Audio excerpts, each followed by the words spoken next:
Kunin ng pagkakataon nito bilang parlamentaryong pagsisiyasat po. Sana ganap po di ito sapagkat Ginoong Pangulo, ako po'y naguguluhan. Sapagkat dito pong nakaraang Huwebes, meron pong naglabas na isang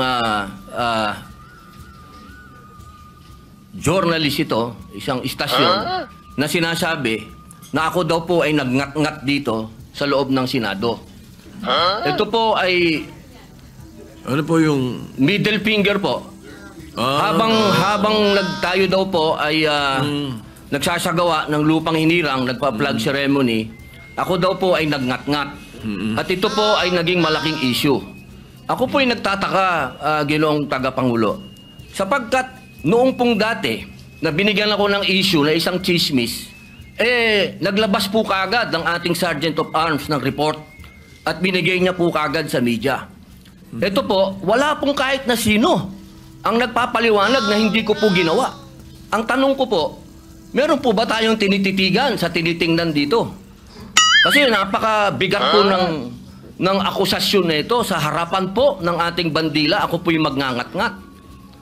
At gusto ko pong ipaalam sa ating mga kasama, kung politika lang, handa po ako mag-resign. Pero pagka-religion ko po ang pinag-usapan, kahit sino sa inyo, paano gusto nyo, wala pong problema. Pero wag pong religion ko. Hinihingi ko po, wag pong religion ko, mahal na tagapangulo. Dahil ito po'y malaking kabastusan sa amin. Ito po, ang sinisip na ko po, ito po'y nag-iisang Diyos. Dito po nakasalalay ang aming pananampalataya. Handa po kaming magpakamatay para dito. Sana po wag pong gamitin ito para siraan ako. Dahil sinasabi ko po, mahal na tagapangulo, kung gusto niyo ako mag-resign, ngayon na, kung gusto ninyo. Huwag niyo akong siraan. Yun lamang po. Maraming salamat po. Tama po kayo. Pero ngunit ang inyo pong lingkod bilang Pangulo, nung nakita ko po yan, ang sinabi ko sa kanila, tingnan muna nila yung mga litrato sapagkat nagpakita ng ibang litrato na kayo ay ang pintuturo ang nakataas. At may eksplanasyon na ito ay isang religious practice kapag kayo ay nagsasampalataya sa bandila. Baka lang hindi nakarating sa inyo yung explanation na sinabi ko. Kaya ipagpatawad nyo na kung ang Sergeant at Arms, so ang mga journalist natin ay hindi nila napansin yan. Ngunit ako mismo, nung tinanong nila, sinabi ko na tingnan nila. Merong mga pinakitang litrato ninyo sa kabilang side na malinaw na hintuturo ang inyong pinapakita. Kaya patawarin nyo na silang ng mga nagkamali at medyo natanga ang pananaw. Opo, mainam po sana maglabas din po ng formal na investigasyon at formal na pahayag ang Senado patungkol po dito. Kasi Ginoong Pangulo, yung lumabas pong mga meron pang parang dinoktor pa Meron pong hindi, malabo yung isang litrato Meron pong nilabas sa apology ang Rappler sa inyo. Opo. Na ito ay mali ang pagkakasabi nila na kayo ay merong ginawang tawag niyo po, ingat-ngat. Opo. Alam niyo po, Ginoong Pangulo. Humingi ng tawad sa inyo. Ayan Opo, pero napakainam po kung manggagaling po sa Senado sapagkat marami naman pong camera dito ang magsasabi na hindi ko po ginawa yan. Hindi ko po magagawa yan. Tama. Napakalaking pambabastos po niyan. Hindi ko po magagawa, Ginoong Pangulo. Ako na mismo bilang bilang Senate President o tagapangulo ninyo, ako na nagsasabi na hindi ninyo ginawa yan.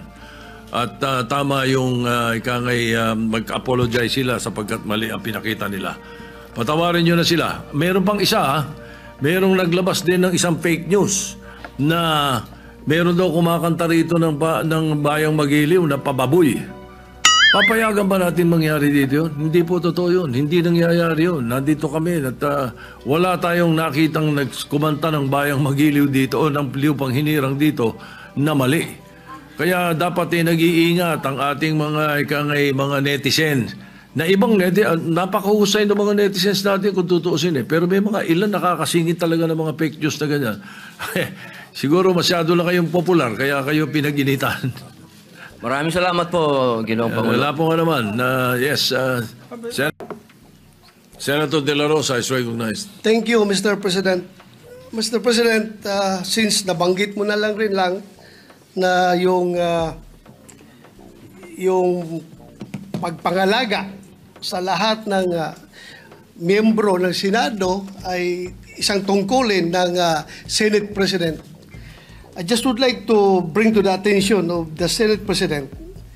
I came across with the news na when the Senate President was asked by a certain Christian Esguerra regarding the minority taking up the question about the custody of Bryce Hernandez. Ito po ang sagot ng ating Senate President, which I find it very, very, very sad because being the Senate President, we hope that you are going to take care of not only the majority, because you are not the majority leader, you are the Senate President, and we hope that the majority and the minority will be taken care of by the leadership of the Senate. And if I quote your answer, Mr. President, gimmick yan ng minority. Hindi ba nila naiisip na baka si Martin Romualdez ang tuta ko? Makabintang sila porque pinagbigyan ko yung TRICOM, tuta na ako. May ginawa ba akong illegal? Yung request ng House of Representatives, illegal? Hindi. Ang gusto ninyo, awayin ko yung House of Representatives on day one. Mamatay sila sa sama ng loob. So, malungkot lang ko ito, dalawang punto, Mr. President. Unang-una, yung mamatay sila sa sama ng loob. Kami, Mr. President, hindi mo po kami mapatay sa sama ng loob dahil hindi na po masama ang loob namin dahil tanggap na namin na kami ang minority. Ang kinasama lang ng loob namin is bakit kailangan pang patayin kami sa sama ng loob? Hindi na po masama ang loob namin. Tanggap na namin na kami minority.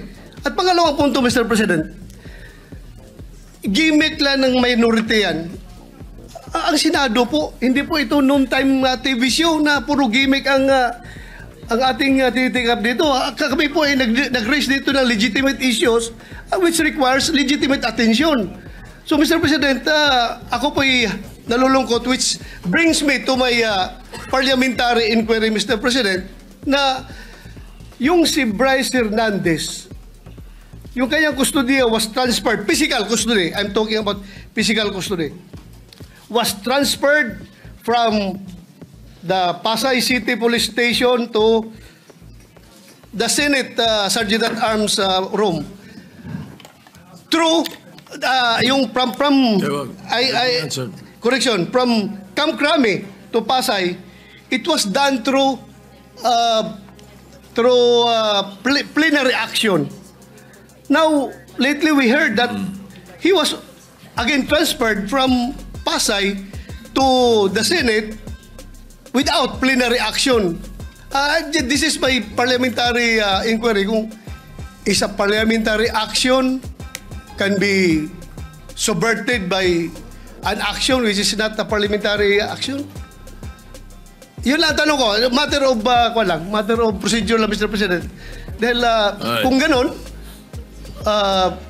kailangan klaruhin natin yung ating rules. Thank you, Mr. President. Before I recognize the majority leader to place on record the recommitment of Mr. Hernandez, when I said namatay sila na sama ng loob, we were addressing the trolls because it was the trolls who were saying something to that effect. Na misunderstood nila completely. No? I'm not supposed to do this. I'm not supposed to answer you here in the rostrum, but I cannot help but do that because you took the floor and parang sinisita mo yung Senate President, which is very unparliamentary. But nevertheless, I will answer you. Ano? Like, for example, yung sinasabi nila na sumunod daw ako kay Martin Romualdez. Just because I mentioned that Martin Romualdez called me, does not mean that ako'y sumunod sa kanya. The request was coming from the House of Representatives and the request was to retain Hernandez in the Congress. At doon ako hindi pumayag. Is that being tuta? So you cannot help but also think na sasama ang loob ko pag binibintangan ako ng salita. Hindi po ba? So, ayun. Anyway, mabuti na yung masagot natin yan. At sinasabi ko sa kanila, yung mga trolls, yung mga sinasagot namin. Ngayon, to answer the issue of Mr. Hernandez, the majority leader may read the recommendation or the recommitment of Mr. Hernandez to the Senate custody. Yes, Mr. President. Mr. President, with the permission of the body, we made a study on the action that transpired the last 2 days on the recommitment of Bryce Hernandez dito po sa atin sa Senado. To put on record, this is how it transpired. Last week, it was requested by, of course, the House of Representatives that we detain him in the House of Representatives. Hindi po kayo pumayag. Ang sabi nyo, kung ganun po ang gusto ni Hernandez kasi ayaw nyo pong bumalik dito, ang sinabi mo, hindi pwede. Dapat neutral and safe area doon po sa PNP Custodial Center. So nagkaroon po tayo ng debate dito dahil it was our distinguished colleague Senator Marcoleta who raised the issue that why was he put in the PNP Custodial area and not to the Senate detention facility, which was seconded by many of the members of the minority. A debate ensued. After the debate, I asked for a minute suspension and we all suggested na sa Pasay City Jail na lang po dahil malapit po sa Senado. Pero let's not forget the fact that originally, the position of the minority was to bring him back to the Pasay City Detention. It was only I who made the recommendation during the break that we keep it in Pasay City Jail because I approached the minority and you all agreed to my recommendation. And then after we started the session once more, the motion was done by the minority, graciously done by the minority, to move him instead to the Pasay City Jail. But upon consultation of the chairperson of the Blue Ribbon Committee, Senator Lacson, the Senate President granted the request as the chairperson of the Blue Ribbon Committee requested that he be brought back to the Senate, which was really, yun talaga ang posisyon ng gusto ng ating minority at the time para wala ng gulo. Pumayag po kayo na dito na lang sa Senado at may request na rin po, for the record, may sulat po si Bryce Hernandez, ang mga abogado niya, na ibalik siya dito at yan po ay confirmed sa kanilang hearing this morning for his writ of amparo before the Pasay City Regional Trial Court. Sinabi po ay doon na lang po ako sa Senado ilagay. So, the Senate President acted on the request na gusto ibalik na lang po dito. Tayo naman po ang tayo naman po ay may kustodiya niya sa kanya. At as a matter of fact, while watching the press con of our distinguished colleague Senator Marcoleta, nung tinanong sa kanya, sinagot po ni Senator Marcoleta ay tama naman po yan. Dapat talaga dito siya sa Senado kasi tayo po ang may kustodiya. Sinabi po ng ating mahal na senador yun. So we also pursuant to Article 6, Section 6 of the rules of the Blue Ribbon Committee, which states, a witness cited in contempt may be ordered to be detained in such a place, be designated by the committee or concurrence of the Senate President by either detention order or commitment order.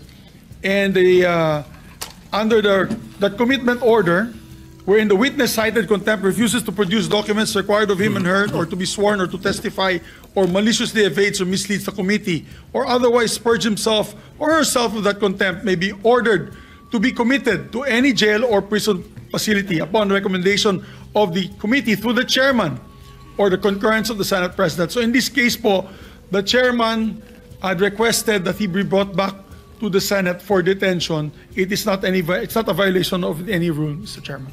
Mr. President, thank you. President. Yes, the minority leader is recognized. Sir President, allow me some magandang hapon po and allow me to President, this morning I received a report that Mr. Bryce Hernandez was transferred here from the Pasay City Jail, and it came to as a big surprise to this representation, since we approved that Bryce Hernandez be committed to the Pasay City Jail. We approved it in plenary. Mr. President, last Tuesday, when he appeared before the TRICOM at the House Committee, at the House of Representatives, the opening statement, if my memory serves me right, of Mr. Bryce Hernandez is that, pwede ba dito na lang ako makulong? Ayoko pong bumalik sa Senado dahil merong mga senador na involved dito sa flood control. And much to my surprise, he mentioned this representation together with Senator Joel Villanueva. After his testimony, full of lies, according to the Senate President, he talked with the Speaker of the House, and they reached an agreement that he be committed at the PNP Custodial Center. But when I discovered that when he was at the PNP Custodial Center, not one OSA member was guarding him there. Ni isa sa mga OSA na dapat meron tayong physical custody of that person. Wala nang pakialam ang pulis dyan eh. Tayo na ang may physical custody. Pero nasaan? Nasaan na nagagawardya sa kanya doon? Eh kung biglang tumakas yun, biglang pinatakas ang pulis yun, paano na? So after that, nagdesisyon po tayo here, plenary, that we commit him at the Pasay City Jail. And everybody approved of it. When I made my motion, sinigundahan ni Majority Leader Senator Mig Zubiri, and no one objected. At ang sabi dito, I got hold of this letter from the lawyer of Mr. Bryce Hernandez. Third to the last paragraph. We appeal for this because today there is renewed faith. Ito, September 15, today. Under your leadership, Senate President Soto, and with Chairman Lacson's stewardship of the Blue Ribbon Committee, there is assurance that the Senate will stand not only as a body of discipline, but as an exemplar of fairness. Mr. President, noong Tuesday, sabi ni Bryce Hernandez, ayaw niya rito. Kayo na po ang Senate President noon. Bakit ngayon sasabihin itong abogado niya, there is renewed faith? Bakit nung sinabi ni Bryce Hernandez, Senate President po kayo, wala ba siyang faith sa inyo noon nung nagsalita siya? Noong Tuesday, na ayaw niyang bumalik dito sa Senado? Bakit ngayon niya lang sasabihin na meron siyang renewed faith? Bakit lagi natin sinusunod kung ano gustong kapritsyo ni Bryce Hernandez? Gusto niya malipat sa ano? Ayaw niya rito, nilipat niyo sa custodial. Nung nilipat natin sa Pasay, gusto niya naman ngayon malipat dito. Ano ba talaga?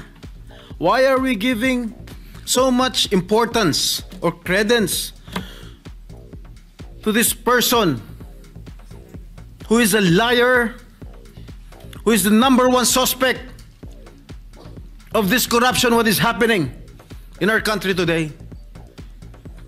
Bakit? Bakit? Meron ba nagproprotection sa House of Representatives? Bakit nung nag-hearing ang Blue Ribbon Committee po, nung si Congressman Marcoleta pang chairman ng Blue Ribbon, nagbanggit si Diskaya, ilang congressman ang involved sa corruption? Pagdating nung kinabukasan, hindi na front page, hindi masyadong pinag-usapan. Nung si Bryce Hernandez na nagbanggit ng 2 senador, front page na kaagad kami. Kahit hindi totoo yung sinasabi niya, na walang basihan. 30% commission daw. Ang putang ina. I'm sorry. Strike out from the record. I'm sorry. The phrase is stricken off the record. How can I demand 30%? What is his basis, Mr. President? Pagkatapos niyan, wala na, kumalat na. Front page na sa lahat ng mga newspaper of general circulation. Lahat na. Masama na kami ni Joel Villanueva. Sa social media, everything, lahat. I've been there. Kaya pinag-iingatan ko pangalan ko. Why should I do such a thing, Mr. President? Why? I will never do such thing, Mr. President. Porket ba I'm actively participating in the Blue Ribbon Committee? Porket ba matapang ako magtanong? Ako na kaagad ang target nila? Bakit? I'm just doing my job as your senator. I have an oath to defend. I want to get all the bad crooks here in the government. That is my duty as your senator, Mr. President. Mr. President, sobra-sobra na. Lahat po kami apektado na. Even the Senate as an institution is also affected by the testimony of one habitual liar. Bakit paniniwalaan natin siya? Bakit yung mga yung sinigaw ng mga congressman? Bakit? Bakit hindi natin imbestigahan? Bakit yung mga senador hindi imbestigahan? Ako, I'm open to any investigation. In fact, Mr. President, ngayon pa lang, kahit hindi pa nagko-comment sa Blue Ribbon Committee ni Senator Lacson, ngayon pa lang, I'm willing to sign any waiver to open my bank accounts. And that I'll put that on record. I don't know with Senator Joel. Maybe will also conform with my idea. So, Mr. President, wag naman ganun. Bakit panay senador lang ang gusto nilang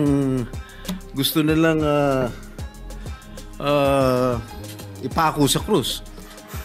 Bakit yung mga ibang mga politiko?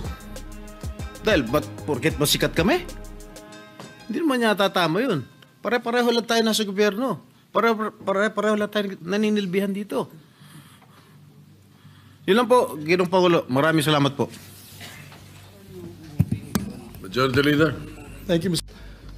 When we opened the session is when Senator Bato de la Rosa asked as to whether or not plenary action can be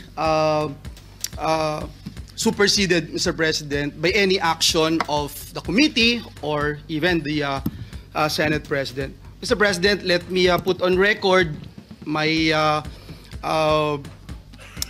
disagreement, Mr. President, with the decision that was made when Senator Jinggoy Estrada made a motion here in this August chamber, which was carried upon by the members of the Senate. So it was no longer just Senator Jinggoy or the members of the minority.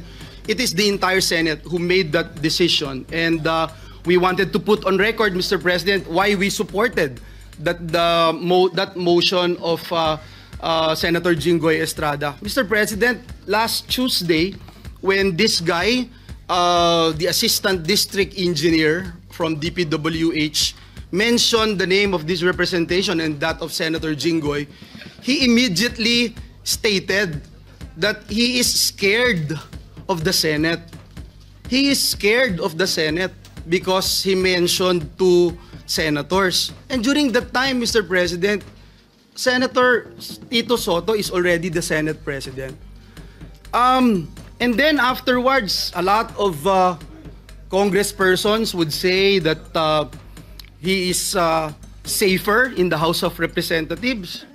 And then the lawyers of this fellow would mention na ngayon, all of a sudden, safe na siya dito sa Senado. It puts a bad taste in the mouth, Mr. President, na para po bang may mangyayari sa kanya pag nandito siya sa Senado. And that's why, again, when Senator Jinggoy made that motion, we all supported him. And not just the members of the minority, but the entire members of the Senate.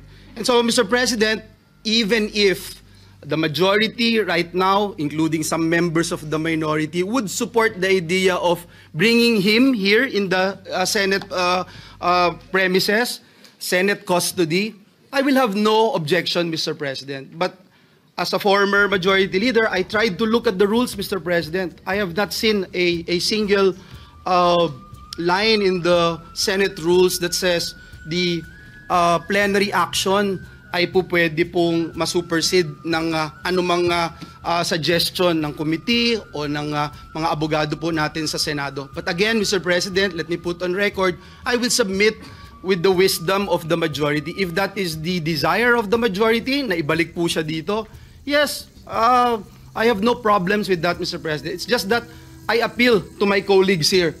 Dear colleagues, kung kayo ho dito ang isa sa mga pinangalanan, kahit wala hong ebidensya, kung kayo po dito ang gunawan ng, sabi nga ni Senator Cayetano, hindi screenshot picture ng isang telepono. Kayo ho yung gawan ng ganun. Kayo ho yung gawan na sabihin, idinala sa bahay nyo yung pera. Doon po sa simbahan ng JIL Church. Mr. President, hindi ko ho alam kung anong mararamdaman nyo kung nasa sapatos ko po kayo. Kahit ho si Satanas, hindi papayag dun sa script niya. Tatanggap ka ng suhol sa simbahan. Tapos, kung ano yung sabihin niya, yun ang masusunod. Doon ako sa PNP custodial. Doon ako sa Senado ngayon, nagbago na isip ko, and then susunod ho tayo. Mahirap hulunukin yun, Mr. President. Dear colleagues, sana hindi nyo maranasan itong ginawa sa amin. Lahat ng katotohanan, pumupunta sa atin. Yung sinasabing CA member ako, 2023 of October, 2024 po ako naging CA. Ang dami nyo rito, kalahati po dito CA nun. 2023, sabi, kino-confirm si Secretary Bonoan. 2022, confirmed si Secretary Bonoan. Paulit-ulit po ako dito, wala akong flood control, walang maiturong flood control. And yet, ito, paniniwalaan. Nasa news, nasa lahat po.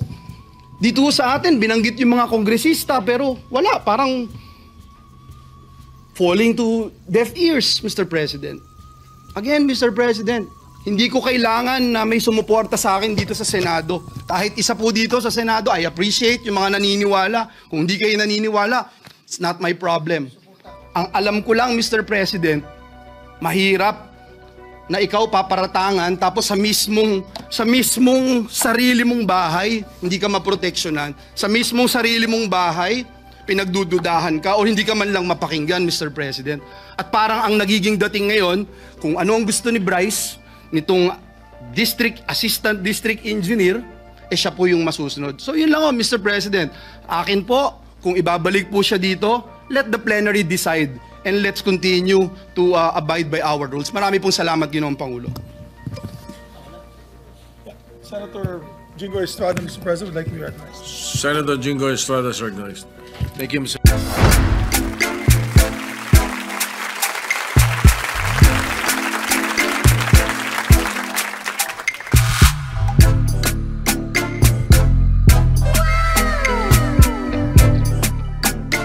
The next performance will start momentarily.